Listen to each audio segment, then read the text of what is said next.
Morning. Good morning. Welcome to Caffeinate Your Career. Today's topic is, should you invest money in your job search?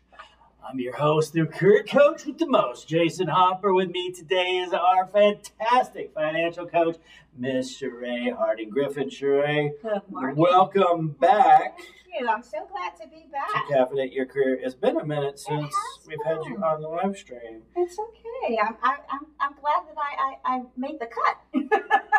Well, it's not that you didn't make the cut. It's just every time you're just busy. I am. I wear several hats around here and in different capacities. So I'm just glad to be here on a topic I think is really like up my alley, but also, just I'm one of those balling on a budget type of girls. And so how do we do things without blowing ourselves out of the water? Well, and also too, this is a topic that we haven't discussed before, but it's also an important one because I think job search in itself is just hard. It's difficult. And then I think the other piece of that, the other dynamic of it is that people just don't understand how job search works. And then we get into the fear.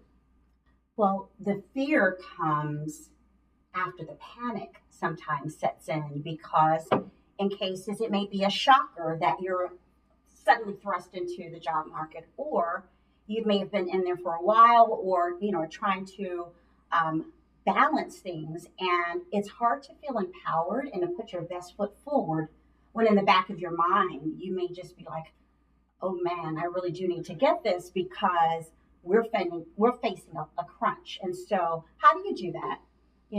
How you do it wisely, but also make the best impression because we are all essentially marketing ourselves. Right. And I think that also too, that's a great point that you just mentioned. It's either I'm now all of a sudden thrust into the job market, or it's been a minute and you're continuing to look. And I think the longer that you go on in the job search, the more the fear increases because you start to worry. Well, you start to self-doubt, but you also start to worry about money. For sure. Bills. Yeah. Rent. All of that. Right? Mm-hmm. And then Tuition. Camp. Summer's coming up. Like kids want to do different activities. Somebody needs a driver's license, so now they're going on my insurance. That type of thing. No problem. Extra no problem. It's just small things in life. And so then, you gotta wonder, should you spend money and invest in your job search? I believe that, yes, you should and you can, but there's also an investment of your time, of your talent, and of your resources. Your resources meaning your tangible things. And so how do you do that? Being mindful that we may or may not have, just an open chest to be able to spend money here, there, and everywhere. So how do you do it?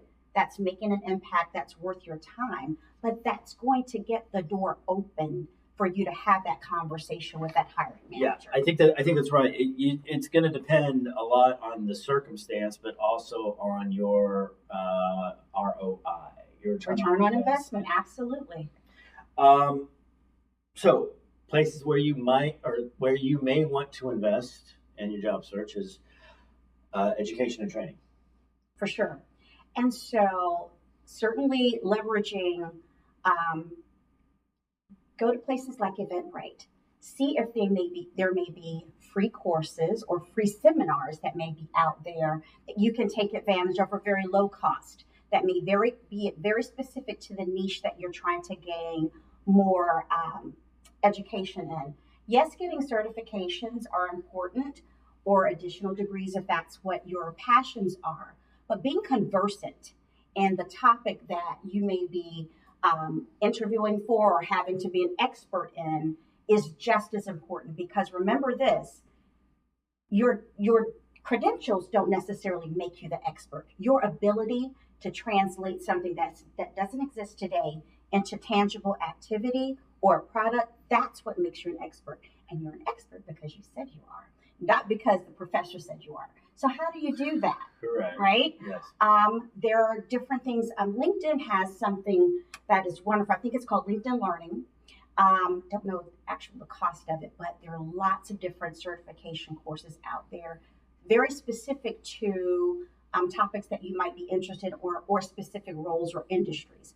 And then, of course, as it makes sense, making sure that you are enrolling maybe in a community college weekend course or something like that. Mm-hmm. That may be cost effective, but that little bit more, can command more of a salary because you've got those initials behind your name, or it allows you to be, again, more conversant and more dynamic within the industry. And you just never know what that may lead to. And talk to people who already have done it to see the best way to do it. So a couple of things. First off, guys, if you don't know, we do have an Eventbrite page. Yeah. You can go to Eventbrite and type in Jewish Family Service of Greater Dallas, and you will see all of the events that we have going on. We have, and they are free. Yes. They are free. In fact, just this week, do you know what we got going on? What do we have this week? We got lots going on this week. Okay. Okay, Sherae needs to go to our Eventbrite page. I'm logged in for it. That's right. I'm doing a presentation later this evening at 5:30 at the Workforce in Plano. Yeah. At 1101 Resource Drive. In Plano, 75074. I'm doing a presentation on resume optimization this evening. Thursday in our building is our networking event. I'm actually doing another presentation on how to job search on social media platforms that's not LinkedIn. That's a good one. Yeah. You ever think about going to Instagram to do your job search? You can. You can. And I'm going to tell you how. Also, Friday, there is a networking event at Stonebriar Church in Frisco from 10:30 to 12. Okay.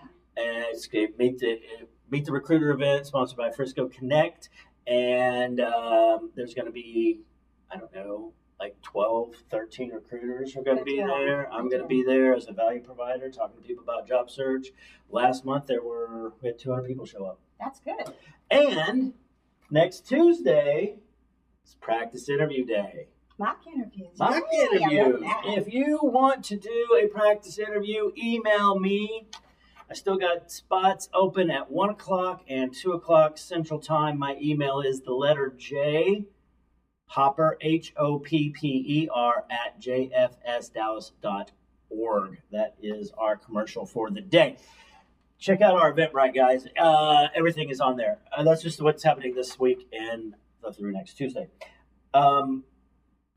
You mentioned LinkedIn Learning. I don't know what the cost is on LinkedIn Learning. I don't recall. Is it right about 100? I don't know for sure. And so forgive me for that one. But I do know that if you are registered, I believe, with Texas Workforce, you may be able to get access for free. You can get it for free at your local library. All right, there it is. Go to your library. You have to have a library card. You can't just show up at the library and access services, but you can go to the library, ask them about LinkedIn Learning, and they will get you hooked up for That is awesome. Yeah, I think you're correct.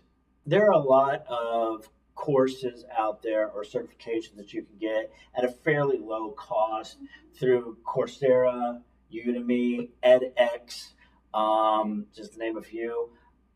We actually have a few, about 70 or so certifications through a partner organization that we provide for free.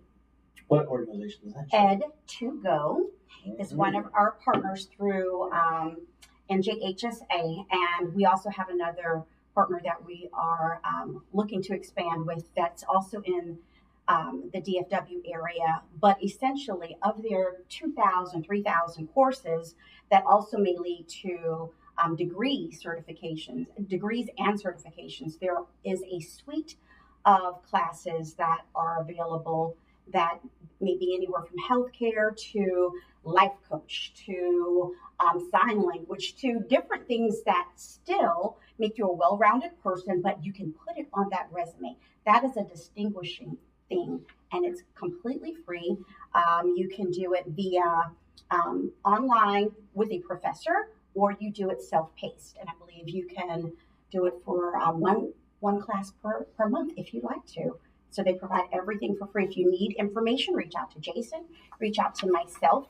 My email is Sherae Harding, SHERAEHARDING @jfsdallas.org. We will make sure you get that link. Even if it's just something that pads or like it makes you more attractive, or it just helps you to have more confidence. This is something else we're always putting in our toolbox. Yeah, it's always important to continue to learn. I had a client was last year, and she had a friend that was a business analyst, and she decided she wanted to be a business analyst. That wasn't what her background was in. And she took a Coursera course. And she was pretty outgoing and friendly anyway, and she ended up getting into interview situations and told them, well, I don't have any practical experience, but here's what I know. And I think it was like her fourth interview. And they told her, we will not hire you as a business analyst, but we will hire you as a junior business analyst with a plan, because we have a career track, and if you follow it, you can become a business analyst within 6 months to a year. And she's still employed. She did it just by upskilling and taking a class, paying for a Coursera course, and then speaking to voices she knows. So, and don't forget, we are all involved in different capacities throughout the community, you know, be it PTA or, you know, in my case, I do a lot through my junior league and different organizations. The leadership skills that you acquire in those other capacities are absolutely relevant to your resume. And you can speak to, although my job title may be this, I actually have this other entire skill set that I leverage outside of my 9-to-5 job. So as you are still searching, don't forget, don't put too much emphasis on what you haven't done. Think about what you are doing or you have done that can make that skill that much more attractive, because you've dabbled in it. You may not be, you know, the super expert, but that doesn't matter. You have done it and you can speak to it. And again, being conversant when you're talking to the hiring leaders, that's what makes them be able to envision you as being part of the team. Right. Well, it's the extra bits. Yeah. You're talking about, like, you don't have to be like I learned how to become a project manager and building out our practice interview program. Didn't know how to do it. Phil helped me out with figuring it out, and you know, so now I can say I have done that. Now I'm a huge proponent nowadays of like YouTube University. I'm making up a term. I don't know if it's like that. Of course. So why not? You know, there are enough out there that you can at least understand concepts, things like, you know, P&Ps, you know, Six Sigma, all those types of things. So those are out there. There's a cost, of course, to take the exams, but to understand the fundamentals, there are resources out there that would not cost you anything. It will cost you time, not necessarily finances. Yeah, I tell clients all the time, like, you want to learn how to be a project manager? Go watch some YouTube videos. I love it. I know for a fact there's a day in the life of a project manager. Yeah. We are. That's okay. Yeah. All right. Other places where you might want to invest money: professional development, networking events, conferences, professional organizations. There's usually a cost involved. Yeah. But the people that you meet and the connections that you make could get you employed faster. Those are the relationships that you're building. And so coming back from the financial planner, coach, expert stance, I'm always helping my clients to consider what's the cost impact. Because again, many times people that I am working with have limited resources. So we don't want to blow the budget, but where does it truly make sense? How do we navigate? I may not have $2,000 to go to this conference. Do they have sponsorships? That type of thing. How do you solicit those? Is there an opportunity to be a partner with someone that's already attending as a guest?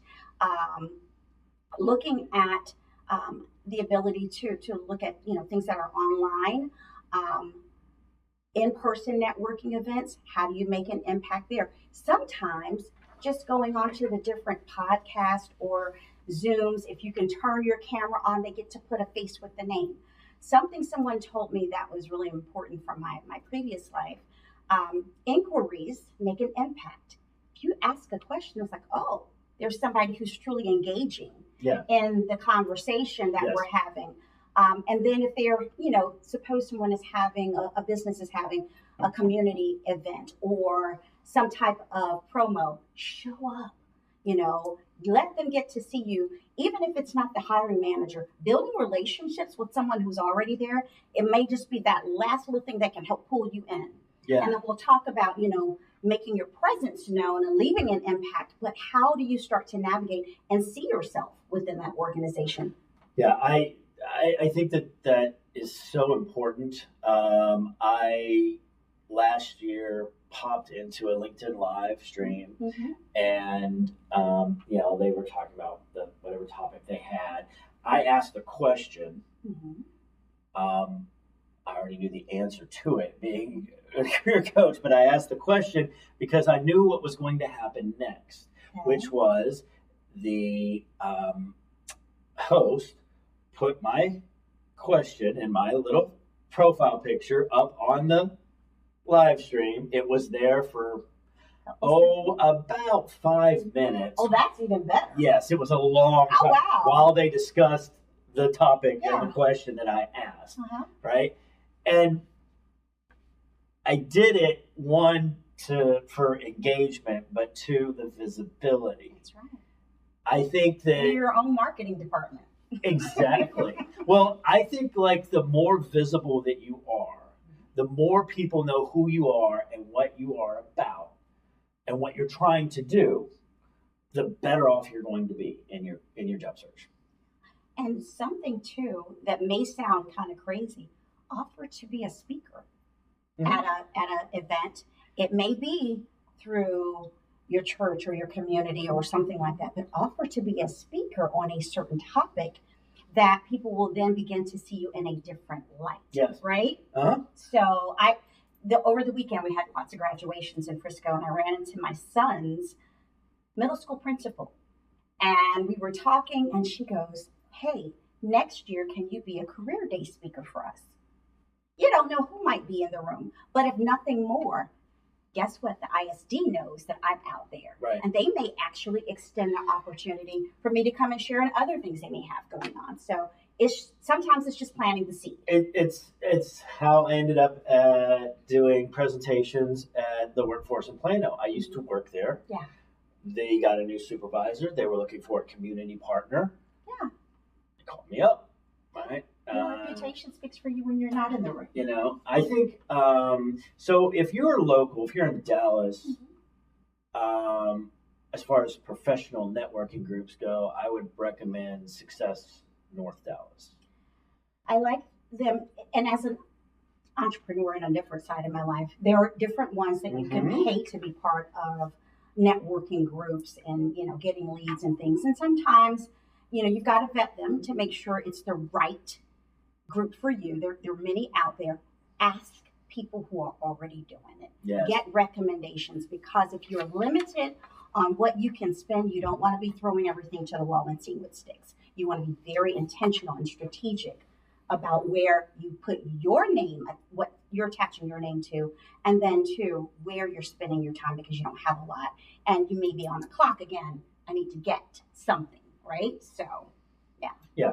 Well, obviously, that's got to come up here in a minute. You got to do your research all the time. Yeah, for sure. Other places you might want to invest money into your job search is your resume and LinkedIn services. There are experts out there that will write a resume for you.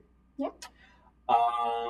The cost can be anywhere from $250 to $1,000 and up. It just depends on the person.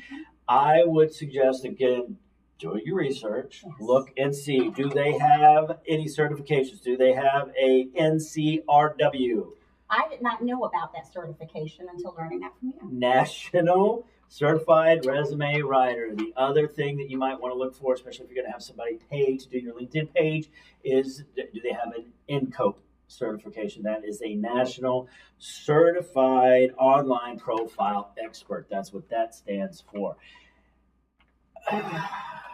This is a slippery slope, and here's why. You want to make sure that you're doing your due diligence. Do they have certifications? Do they have recommendations on LinkedIn? Do they have testimonials on their actual page that are linked to real people? And not bots. And not bots, yes. I have had clients come and sit down with me and, oh my God. So I paid somebody to do my LinkedIn page, and I pull it up and I'm like, really? Because your profile's not complete. Like, and that's what's disheartening, because if you don't have what we call wallet share, if your wallet share is this much for marketing and then all of this is left for bills, you don't want to be spending money that you could have been paying for, Bandcamp or something, on something that does not render the results that you hoped for. That's right. I think that resumes, and I hear sometimes from clients, like, they think that the resume is what is the thing that's going to get them the job, and it's not. The resume is nothing but a tool to get you to the recruiter and then hiring manager. Absolutely. I think that, especially this year, I've seen the rise in electronic resumes, whether it's LinkedIn or a portfolio that you can build out, right? Take a lot more. You know what? So I was just talking about the Meet the Recruiter event in Frisco, right? So the day before, that Thursday, I got my box of business cards that I have had since I started 4 years ago. And took them home with me, had them in my bag. I'm going to leave to go to the event. Guess what? You left them? I forgot my bag. I didn't bring my bag. And so now I'm here and like about to get out of the car, and I'm like, I forgot my business card. And you know what? And it's so funny because I tell clients this all the time. You got LinkedIn on the mobile app. That's right. Pull up your QR code. It is exactly what I did. People would come up to talk to me and ask me questions about job search stuff. Like, oh, can we get connected? Yep, here's my QR code. I just had taken a screenshot of it. Boom, done. Exactly. Off we go. And it's funny you should mention that. Last Thursday, see, I told you we wear different hats around here. I was at a separate event in the community, and I realized, oh man, I left my business card, my whole box, because I had just done a class somewhere else. So I left my box, and I was like, oh, well, I need to make sure that I have an electronic version. So, and this actually was a free tool. So I know a lot of people like Canva and different things out there. I like something called Poster My Wall. You can do free downloads, or you can do ones with, HD refinement, no watermark for $3, $2.99. So I created a electronic business card. So I don't know if you can see that. See? Same information. It didn't have the QR code, but I saved it as a picture. So who wouldn't want just a link? But I'd rather be in the photos next to, your puppy and your daughter and through your album, and people can remember you that way. Again, I didn't spend 20, 30, $100 on business cards. You certainly can. And we can certainly talk about some good ones that'll make an impression that people don't throw those away. Right. But how do you do it? Making sure you stay connected. People aren't going through their desk drawer all the time looking for business cards. Who even knows what a Rolodex is if you're not like Gen X or something? But beyond that, what are people always on? They're on their devices all day long. And so that's where you want to live, somewhere where they're accessible. That's exactly correct. I mean, the days of a Rolodex are done. In fact, I had a friend, and he was a virtual friend and I ended up meeting him in person for the first time as we're talking. And he goes, "Oh, here's my business card." And I went, "Okay." Click. Took a picture of it, gave it back to me. He goes, "You're not gonna keep it?" I'm like, "It's in the cloud, dude. I don't. That's right. That's right. I don't. What am I gonna do?" Like, and sometimes clients will come and they'll be like, "Oh," and they'll have business cards. And for the most part, I'm like, "Oh, okay." Throw it in a drawer. Like, The QR codes out there, there's certain, different ones out there that are free. Create one. Get a, if you're leery about giving out your personal phone, have maybe a Google number that's assigned specifically for recruiting. You can text and things of that nature back and forth, so make sure that you are paying attention to it, but you're distinguishing yourself as a professional or an expert in your particular field. Another thing that I am a huge proponent of are personal blog sites, your personal website, your personal landing page. If you don't want to build the whole thing out, that's fine. But think about this. Think of yourself as a freelancer. You bring a unique skill set or your personality to any organization. Who wouldn't want the Jason Hopper, like working with them if I go to, jasonhopper.com, whatever that might be. But those are, very inexpensive. The Wix and the GoDaddies out there, very nominal. But just have it, and again, same thing. Testimonials are important. Your things that you are interested in, but also the things that you bring to an organization. It gives the impression that you're in high demand, right? Why wouldn't this organization at least want to have a conversation with you? Because that's all you want. You want the conversation. The resume, that goes by the wayside. They're talking to you. They're not talking to that piece of paper. What opens the door? What distinguishes you from the next person? How many recruiters have we heard from that say, who takes the time to do that one extra step? That distinguishes you. Right. Well, it's the thing, again, when you're talking about a marketing department of one, right? It's like you are the one that is putting yourself out there and becoming the expert in the field. Yeah, right? For sure. And so, yes, you can pay people to write your resume and do your LinkedIn. Just remember that you do get what you pay for. You do. And, there are enough resources out there, Jasons of the world, organizations such as ours that will do that for you, or with you rather, and empower you to know how to celebrate and how to market yourself and make tweaks as you need to. Because think of this, depending on your background, you may have more than one type of resume. You may have one as the project manager. You may have one as the professional, speaker or what have you. Can you imagine spending, $500 for this version, $500 for that one? You've just potentially blown that little small portion of your wallet share. So how do you do that? Google where you can go locally, again, for people who are certified or at least have enough expertise to help guide you.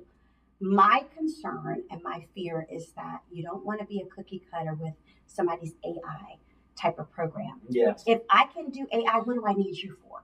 And if I'm the hiring manager. So what I would rather see is you be the authentic person. Certainly leverage those tools that are out there, but don't lean on it too heavily because you've got other people that could be doing the same thing.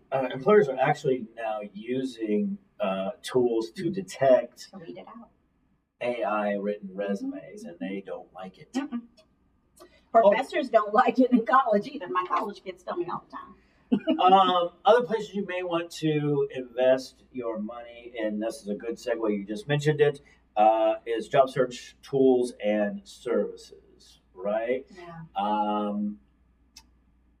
You can pay for premium sites on job search, like say LinkedIn, or Career Builder, Indeed, like other job boards. Usually the algorithm gives you a little bit bigger push when you pay for premium sites, and then you get a little, some additional things like you'll know who's looking at who's you. viewed your resume. Yeah, that so you sort know how of to turn back around and reach out to them, that kind of thing. Yes. But there's always so that's especially like LinkedIn. I've never had the premium. I had it one time and I didn't find it personally. I didn't find it to be that much of a boost to me. Again, it was the relationships It's well, and the networking piece. That's right. Like one of the things that the premium will do for you is you can send messages to people that you're not connected to. Yeah, that part. Right. But the workaround on that is just ask for a connection request. Exactly. Like, and it'll tell you who's viewed your profile. Like, I don't really care who's viewed my profile. Right. Like, if they're interested, they will connect with me. I don't. And look at, the companies that you may be targeting. Go to their events. See what they may have coming up on LinkedIn. A lot of times they'll post things there, or specific people that are employed there. Sometimes they're on a panel. Show up, register for them. That way, it also creates a list of who registered via LinkedIn. You automatically then you're on the radar for those folks that may have been sharing or presenting, or the companies to say, well, who is this person? So there are different ways to do it through your first or second tier contacts, right? Mm-hmm. I have, and I don't know how much this is available now, but in my past life, we would actually pay a service for folks that may have been impacted by a layoff. That would be, basically 6 months worth of a dedicated career coach or what have you that can help with us. So if you found yourself as part of a layoff or something, understand what your transition package might look like. And if they have resources built in, leverage them. Again, do your homework on them. Everybody who says they're an expert may or may not be, but you'll know what's right for you. So leverage those that someone else is already paying for. Yes, for sure. Yeah. Just because they've already fit the bill for it, so you might as well take Absolutely. advantage of it. Some outplacement services are better than others. Yeah. Certainly, career coaches can help out with your resume and interviewing and how best to network. A good coach is going to be selective about who they engage with because their time is valuable. So some of the names that have been out there for a long time, you know who they are, the different companies, but find that person who can help advocate for you. Many times they may have had headhunter skills, or they may be one in some kind of a retained search arrangement. They're going to be very careful about contacts or potential clients or potential candidates that they're putting forth. So establishing a good relationship with those folks are important too. So yeah, and so how we do it here is so you're a financial coach. Yeah. Financial coaching is grant funded. It is. Right? So there's no cost to the client. Career coaching there's a fee attached to it, but it's also on a sliding scale of what the client is able to afford. And I love that part because I have clients, and Jason and I share many client relationships together, and we just had one last week, and one of my clients has now become unemployed. Okay, well, don't forget, we're still here to support you, and if you can't pay this amount that you said you could pay at the beginning, just say you can't. And when you get a job, make a donation later, do something. Right. But don't let that stop you from reaching out, because we don't know what's going on and how we can help you and best support you if you don't talk to us. Yeah, I just had a client yesterday, and she's like, so she came back. Yeah. Right, it's been a minute, so it's like, well, we had your fee set at this much. Is that still okay? Because she's like, I am living off of savings and don't have any money right now. Okay, we'll take care. And as the career coach, and I said, well, go back to Jason and say, not today. Can't do it. And so Jason is totally fine with it, but they need you to say it. And so, absolutely, we're not the only organization that does know. We're probably the organization that does it better than many, but, making sure that you are being attentive to your own budget. And so going back as a financial coach, we have some tools that can at least allow you to know two things: what you're operating with today, and then what you should be ideally searching for in terms of salary range. If you do your full budget, the most painful thing I tell my clients will ever do, and don't negate. If Starbucks is part of your daily life, put it in there. Factor in your vacations, factor everything in.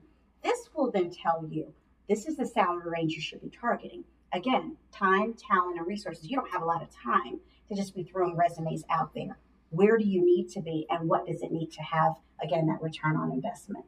It's a good point, especially what you just said is, throwing your resume out there. Mm-hmm. I think unless it's a target company where you actually know somebody in the organization, that applying to jobs is a complete waste of time. Yeah, I get thousands of resumes, and and there were some things that maybe, legally companies have to post it outside, although they may already have someone identified. What makes you change their mind about who they thought they may have wanted? Or, maybe one position and maybe three positions, but what makes you stand out amongst 1,000 or so that have applied for the same thing? Well, that's that's right.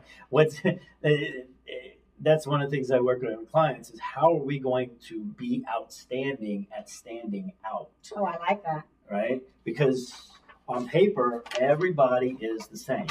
There's nothing, so you have to come ready to go.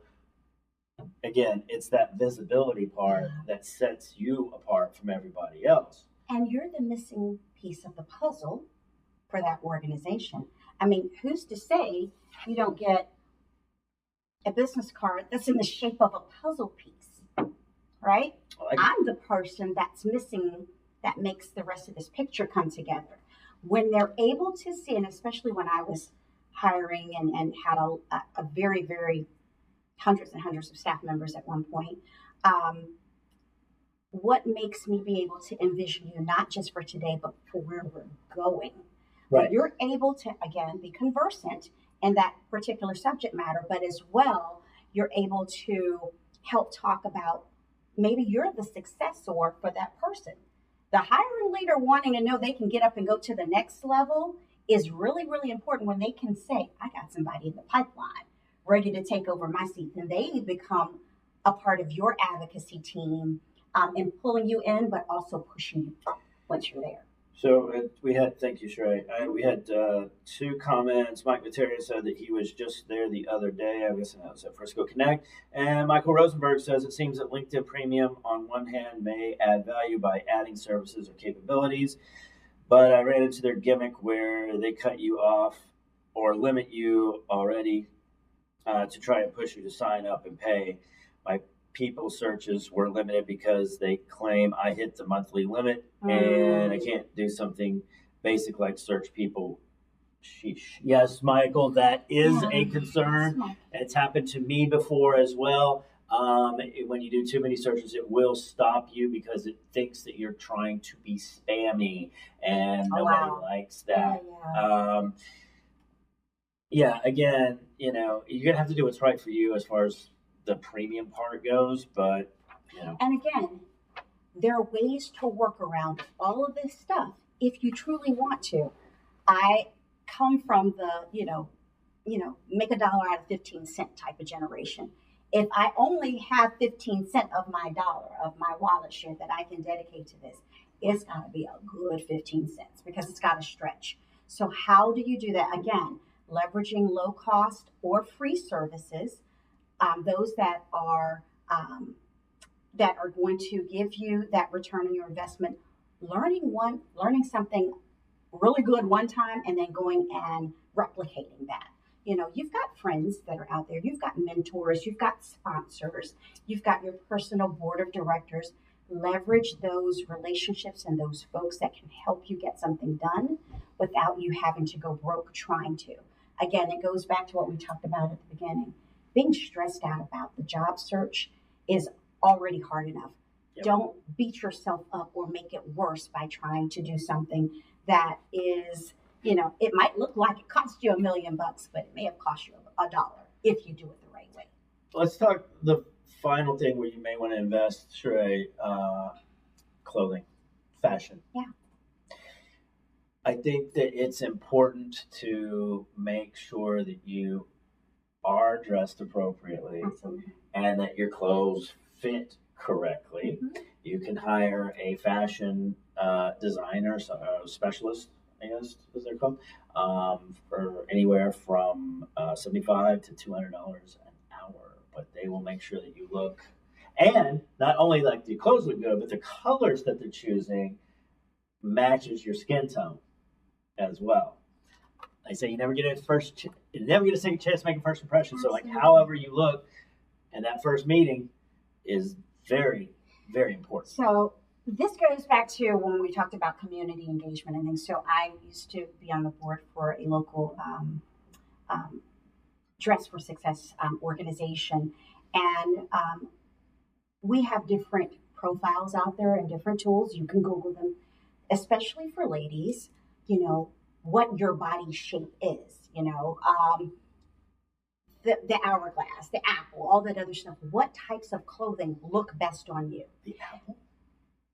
Don't go there. I've never heard hourglass. I've heard like the apple. I'm like, what?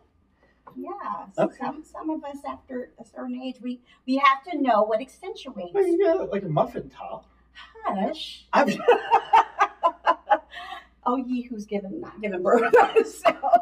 But I said all that to say, we always recommend that you have two good suiting options. Suiting options can be layers. So you want to have a classic top, a jacket or a sweater, the accent piece or the simple necklace or whatever that might look like, the correct garments, shoes, all of that other stuff that can make you appropriate from waist up if you're doing a Zoom session, but also when you're out in the public and meeting face to face.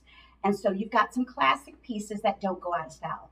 Even if you're buying one good pair of pants or one good skirt, for a gentleman, one or two good suits, get them tailored to fit you. You can always mix and mingle tank tops or something underneath, a scarf, things of that nature that make it look different, but you're not spending a lot of money. There are sources around here that will give you suiting options that fit you just so that you can go into that interview confidently. It was funny. I would ask my mentees in the past, can I take a picture of you now as they come in the door?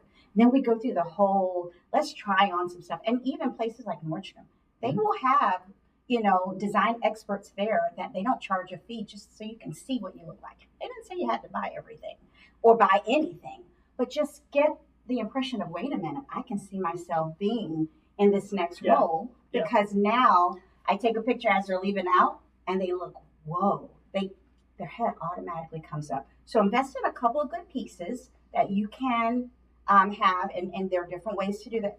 Amazon has, I'm not doing an Amazon commercial. They have good stuff out there that you can invest in that you don't have to spend a bunch of money on. So yeah. Yeah, I bought 2 suits when I came to interview here. Yeah. Because I knew there was probably going to be a second interview, and I wanted to make sure that I showed up wearing something different. Wow, it worked out just fine because I got the job. Sherae, we're about at time. So, last final thoughts. Should you invest money in your job search? Absolutely. You invest in everything else. Don't forget to invest in yourself. I would always say nobody's going to celebrate you like you. And so don't forget, you are your own brand by yourself, not attached to any organization. You are your brand.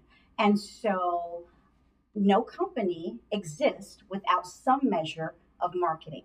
No nonprofit exists without some marketing. You are your own board of directors.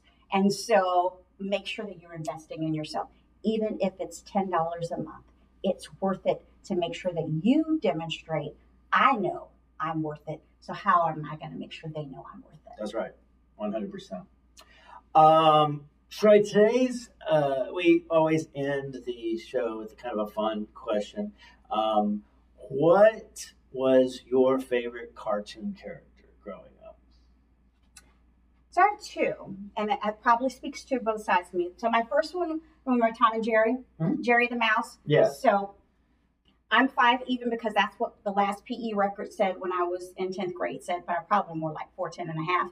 Anyway, Jerry was tiny. He didn't talk, but he was always outsmarting the cat, that was trying to get him. But I loved Bugs Bunny just because he was just that crazy.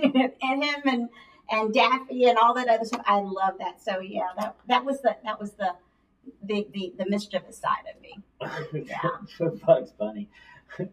Okay. Yeah. How about you? Batman. Batman. Hmm? Save the day. Save the day. Well, so I grew up. So the Batman, the '60s TV show, they reran, and I saw it when I was like I grew up. I'm a '70s '80s kid, and saw that. And thought it was just like I didn't understand that it was campy and supposed to be goofy, but also too they had like the Super Friends. Oh yeah. Cartoon, right, with Batman, and Batman's always been my favorite. Oh, so, cool. I can say Batman. What about you? What's your favorite? Tell me out there. Yep, Yolanda Chen says, invest in yourself. Yes, Thumbs absolutely. up. Thank you, Yolanda. So, guys, next week, Allison will still be on vacation. And we will have our marketing director, Sophia Stoller, will be here wonderful. talking about, we will be discussing why it's important to tell stories in the interview. Absolutely. That's going to be a good one. Yeah, that's next week on Caffeinate Your Career. In the meantime, everybody have a great rest of your week. Come see me at the Workforce in Plano this evening at 5:30. Our networking event is 3 o'clock Thursday in our building, and Meet the Recruiter on Friday. We'll see you next week. Thanks. Thanks. Bye, guys.